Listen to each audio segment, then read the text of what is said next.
रूपिणि मन्त्रमये सुरगणपूजित शीघ्रफलप्रद ज्ञानविकासिनि शास्त्रनुते भवभयहारिणि पापविमोचिनि साधुजनाश्रितपादयुते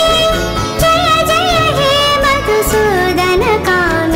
धैर्यलक्ष्मि सदा पालय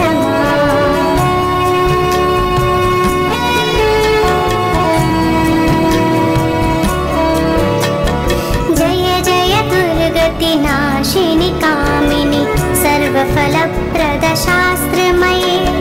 रथगजतुरगपदाति समावृत परिजनमण्डित लोकनुते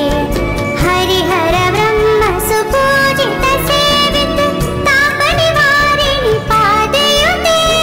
जय जय हे मधुसूदन कामिनि गजलक्ष्मी रूपेण पालय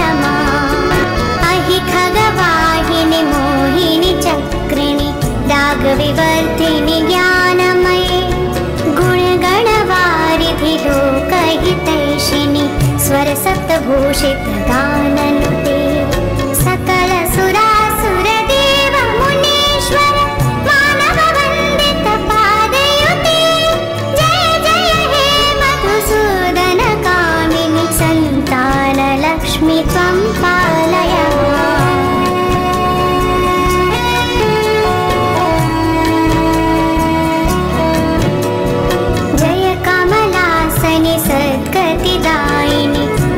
विकासिनि गानमये अनुदिनमर्चित कुङ्कुमधूसर भूषितवासित वाद्यनुते कनकधरा स्तुति वैभववन्दित शङ्कर देशिकमान्यपदे जय जय हे मधुसूदन कामिनि विजयलक्ष्मि सदा पालय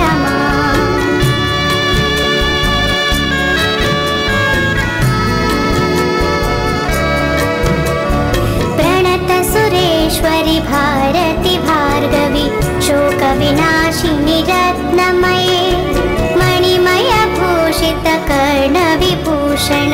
शान्ति समावृत हास्यमुखे